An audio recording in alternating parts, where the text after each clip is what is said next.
Errico Malatesta. Anarchy and Organization, 1927.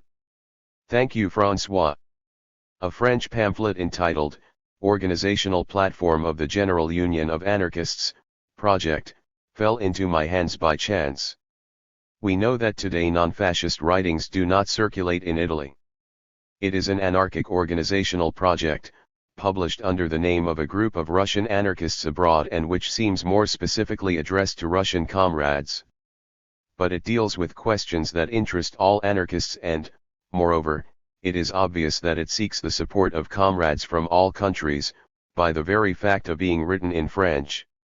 In any case, it is useful to examine, for Russians as for everyone, whether the project put forward is in harmony with anarchist principles and whether its realization would really serve the cause of anarchism.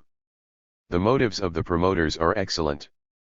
They deplore that anarchists have not had and do not have an influence on social policy events proportionate to the theoretical and practical value of their doctrine, nor to their number, their courage, their spirit of sacrifice, and they think that the main reason for this relative failure is the absence of a large, serious organization. Indeed, so far, in principle, I would agree.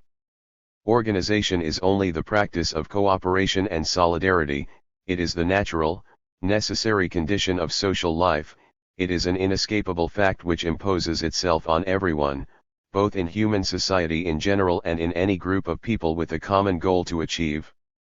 Man does not want and cannot live in isolation, he cannot even become truly man and satisfy his material and moral needs other than in society and with the cooperation of his fellow men. It is therefore inevitable that all those who do not organize themselves freely, either because they cannot do so, or because they do not feel the pressing necessity, have to submit to the organization established by other individuals ordinarily formed into classes or ruling groups, with the aim of exploiting the labor of others for their own advantage. And the age-old oppression of the masses by a small number of privileged people has always been the consequence of the incapacity of the majority of individuals to agree, to organize themselves on the basis of community of interests and feelings with the other workers to produce, to enjoy and, possibly, to defend themselves from exploiters and oppressors. Anarchism remedies the state of affairs with its fundamental principle of free organization, created and maintained by the free will of the associates without any kind of authority, that is to say without any individual having the right to impose one's own will on others. It is therefore natural that anarchists seek to apply to their private lives and to the life of their party the same principle on which, according to them, all human society should be based. Certain controversies would suggest that there are anarchists who are resistant to any organization, but in reality, the too many discussions that we have on this subject, even when they are obscured by questions of words or inflamed by questions of people, basically only concern the mode and not the principle of organization. This is how comrades, in words most opposed to organization, organize themselves like the others and often better than the others, when they seriously want to do something. The question, I repeat, is all in the application. I should therefore look with sympathy at the initiative of these Russian comrades, convinced as I am that a more general, better formed, more constant organization than those which have hitherto been achieved by the anarchists, even if it would not arrive not to eliminate all the errors, all the inadequacies, perhaps inevitable in a movement which, like ours, is ahead of the times and which, for this reason, struggles against incomprehension, indifference, and often the hostility of the most large number, would at least, undoubtedly, be an important element of strength and success, a powerful means of putting forward our ideas. Above all, I believe it is necessary and urgent for anarchists to organize themselves to influence the course that the masses follow in their struggle for improvements and emancipation. Today, the greatest force for social transformation is the labor movement, trade union movement, and on its leadership depends, to a large extent, the course that events will take and the goal that the next revolution will achieve. Through their organizations, founded for the defense of their interests, workers acquire awareness of the oppression under which they fall and of the antagonism which separates them from their bosses, they begin to aspire to a superior life, they become accustomed to collective struggle and solidarity and can succeed in achieving all improvements compatible with the capitalist and statist regime. Then, it's either the revolution or the reaction. Anarchists must recognize the usefulness and importance of the trade union movement. They must promote its development and make it one of the levers of their action, striving to bring about the cooperation of trade unionism and other forces which involves the suppression of classes, total freedom, equality, peace, and solidarity among all human beings. But it would be a fatal illusion to believe, as many do, that the workers' movement will lead by itself, by virtue of its very nature, to such a revolution. Quite the contrary, in all movements based on material and immediate interests, and we cannot establish a vast workers' movement on other foundations, we need the ferment, the push, the concerted work of the men of ideas that fight and sacrifice themselves for a future ideal. Without this lever, any movement inevitably tends to adapt to circumstances. It generates a conservative spirit, the fear of change among those who succeed in obtaining better conditions. Often new privileged classes are created, which strive to support, to consolidate the state of things that we would like to bring down. Hence the pressing need for properly anarchist organizations which, inside and outside the unions, fight for the complete realization of anarchism and seek to sterilize all the seeds of corruption and reaction. But it is obvious that to achieve their goal, anarchist organizations must, in their constitution and in their functioning, be in harmony with the principles of anarchy. It is therefore necessary that they are in no way imbued with an authoritarian spirit, that they know how to reconcile the free action of individuals with the necessity and pleasure of cooperation, that they serve to develop awareness and the capacity for initiative of their members and be an educational means in the environment where they operate and a moral and material preparation for the desired future. Does the project in question meet these requirements? I do not think so. I find that instead of giving rise among anarchists to a greater desire to organize, it seems designed to confirm the prejudice of many comrades who think that to organize is to submit to leaders, to adhere to an authoritarian, centralizing organism, stifling all free initiative. Indeed, in these statutes are precisely expressed the propositions that some, against the evidence and despite our protests, persist in attributing to all anarchists qualified as organizers. Let's examine. First of all, it seems to me that it is a false idea, and in any case unrealizable, to bring together all anarchists in a general union, that is to say, as the project specifies, in a only active revolutionary community. We, anarchists, can say we are all of the same party if, by the word party, we mean the set of all those who are on the same side, who have the same general aspirations, who, in one way or another, fight for the same end against common adversaries and enemies. But this does not mean that it is possible, and perhaps it is not desirable, to bring us all together in the same specific association. The environments and conditions of struggle differ too much, the possible modes of action which share the preferences of each are too numerous, and also too numerous the differences of temperament and personal incompatibilities for a general union, seriously achieved, does not become an obstacle to individual activities and perhaps even a cause of the bitterest internal struggles, rather than a means to coordinate and totalize the efforts of all.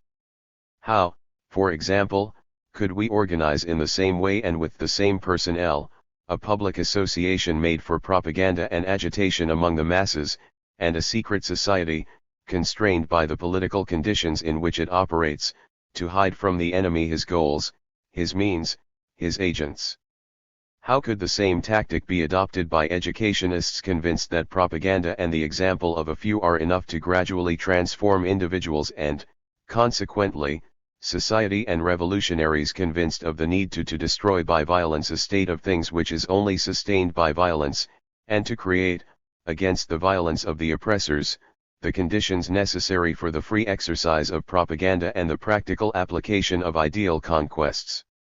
And how can we keep people united who, for particular reasons, do not love or esteem each other and, yet, can also be good and useful activists of anarchism?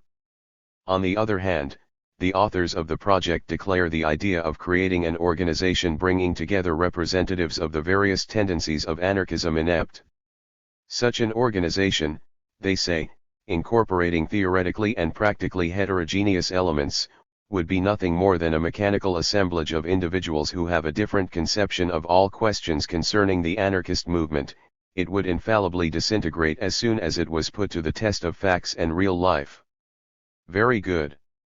But then, if they recognize the existence of anarchists of other tendencies, they will have to give them the right to organize themselves in turn and to work for anarchy in the way they believe is best. Or will they claim to exclude anarchism, to excommunicate all those who do not accept their program? They say they want to bring together in a single organization all the healthy elements of the libertarian movement, and, naturally, they will tend to judge only those who think like them to be healthy. But what will they do with unhealthy elements? Certainly there are, among those who call themselves anarchists, as in any human community, elements of different values and, what is worse, there are some who circulate in the name of anarchism ideas which only have with it very doubtful affinities. But how to avoid this? Anarchist truth cannot and must not become the monopoly of one individual or committee.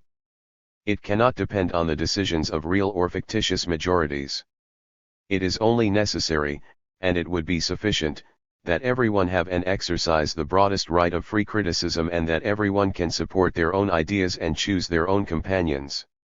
The facts will ultimately judge and prove who is right. Let us therefore abandon the idea of uniting all anarchists in a single organization, consider this general union that the Russians are proposing to us as what it would actually be, the union of a certain number of anarchists, and let us see if the proposed mode of organization is consistent with anarchist principles and methods and whether it can help the triumph of anarchism.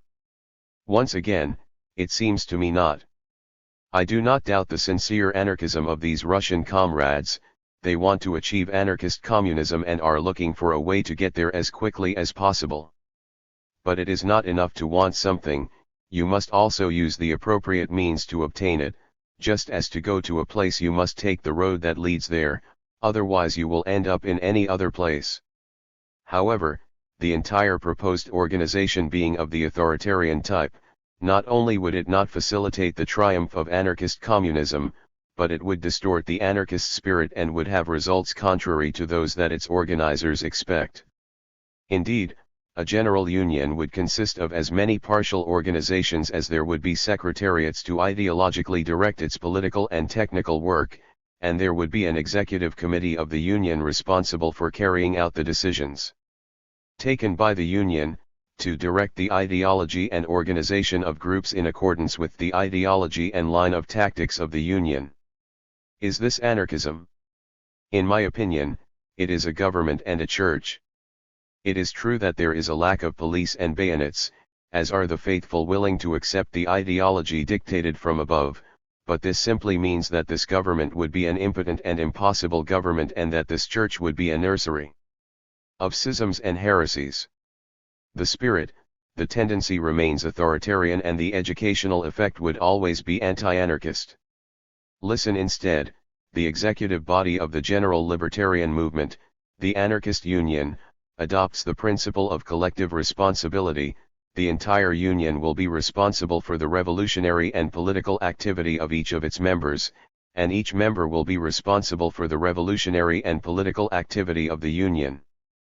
And after this absolute negation of any individual independence, of any freedom of initiative and action, the promoters, remembering that they are anarchists, call themselves federalists and thunder against centralization whose inevitable results are, they say, enslavement and mechanization of social life and party life. But if the union is responsible for what each of its members does, how can each individual member and different groups be left free to apply the common program in the way they deem best? How can we be responsible for an act if we cannot prevent it? Therefore the union, and for it the executive committee, should monitor the action of all members in particular, and prescribe to them what they have to do or not to do, and as the disavowal of the fait accompli does not attenuate not a responsibility formally accepted in advance, no one could do anything before having obtained the approval, the permission of the committee. And, on the other hand, can an individual accept responsibility for the actions of a community before knowing what it will do, and how can he prevent it from doing what he disapproves of? Furthermore, the authors of the project say that it is the union which wants and disposes. But when we say will of the union, do we mean will of all its members? In this case, for the union to be able to act, all its members would have to always have exactly the same opinion on all questions. Now, it is natural that everyone agrees on general and fundamental principles, otherwise they would not be united, but we cannot assume that thinking beings are all and always of the same opinion on what should be done. In all circumstances and on the choice of people to whom the responsibility of executing and directing is entrusted. In reality, as is clear from the text of the project itself, the will of the union can only mean the will of the majority, a will expressed by Congresses which appoint and control the executive committee and which decide on all questions. Important. The Congresses, naturally, would be composed of representatives elected by a majority in each adhering group, and these representatives would decide what should be done, always by a majority of votes.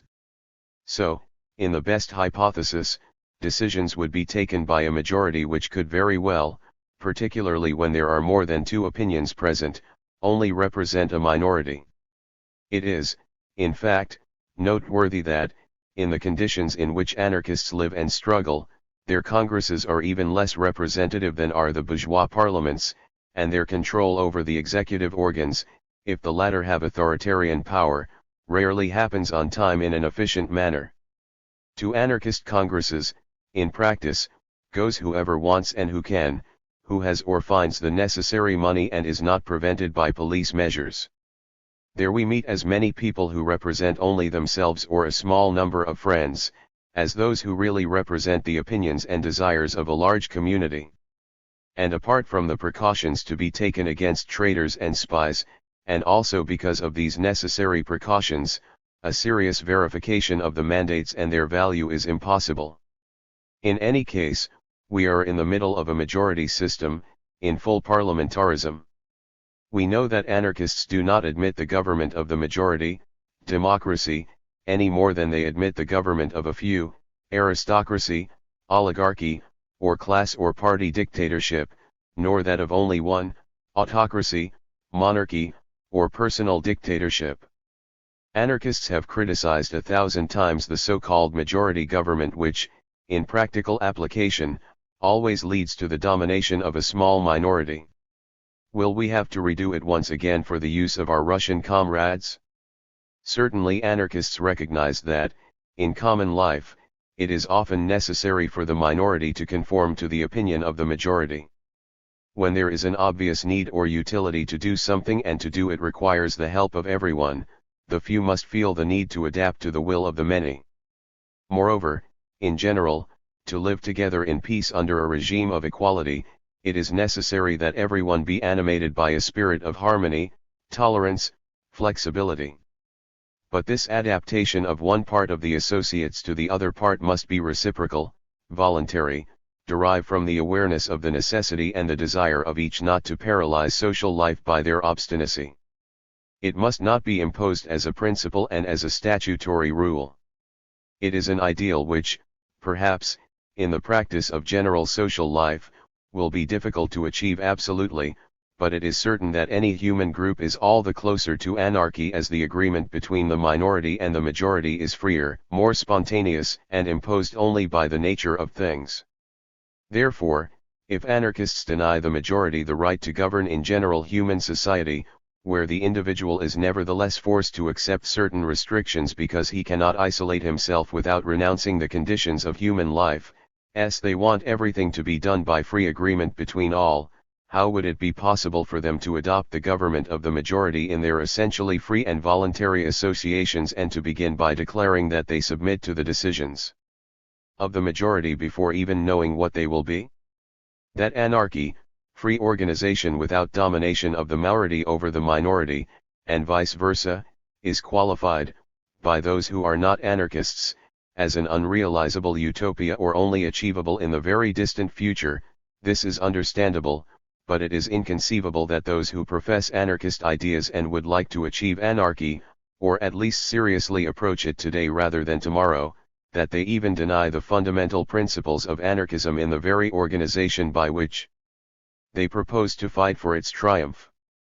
An anarchist organization must, in my opinion, be established on very different bases from those offered to us by these Russian comrades.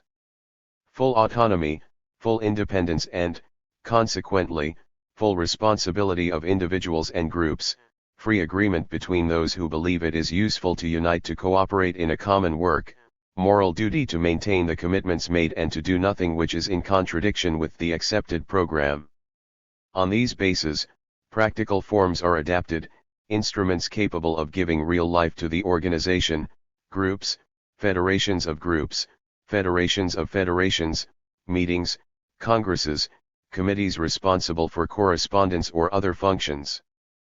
But all this must be done freely so as not to hinder the thought and initiative of individuals and only to give greater scope to effects which would be impossible or almost ineffective if isolated. In this way, the congresses, in an anarchist organization, while suffering, as representative bodies, from all the imperfections that I have pointed out, are exempt from any authoritarianism because they do not make the law, do not impose not to others their own deliberations.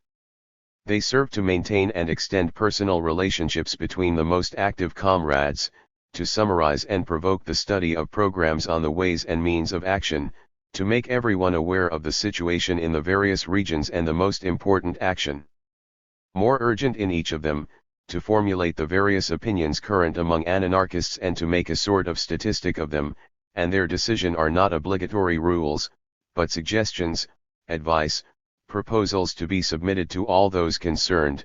They only become obligatory and executive for those who accept them. Correspondence organs, etc., have no power of direction, only take initiatives on behalf of those who request and approve these initiatives, have no authority to impose their own views which they can certainly support and propagate as groups of comrades, but which they cannot present as the official opinion of the organization. They publish the resolutions of the congresses, the opinions and the proposals that groups and individuals communicate to them. They are useful to those who want to use them for easier relations between groups and for cooperation between those who agree on the various initiatives, but everyone is free to correspond directly with whomever they wish or to use other committees appointed by special groups. In an anarchist organization, each member can profess any opinions and employ any tactics that do not contradict accepted principles and do not harm the activity of others. In any case, a given organization lasts as long as the reasons for union are stronger than the reasons for dissolution, otherwise it dissolves and gives way to other, more homogeneous groups. Certainly the duration, the permanence of an organization is a condition of success in the long struggle that we have to sustain and, on the other hand, it is natural that every institution aspires, by instinct, to last indefinitely. But the duration of a libertarian organization must be the consequence of the spiritual affinity of its members and the possibilities of adapting its constitution to changing circumstances. When she is no longer capable of a useful mission, the best thing is for her to die. These Russian comrades will perhaps find that an organization such as I understand it and such as it has already been implemented, more or less well, at different times, is of little effectiveness. I understand. These comrades are obsessed with the success of the Bolsheviks in their country.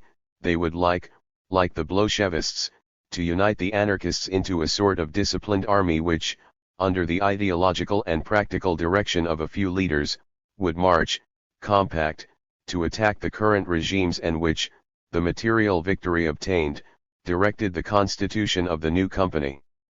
And perhaps it is true that with this system, assuming that anarchists agree to it and that the leaders are men of genius, our material strength would become greater. But for what results?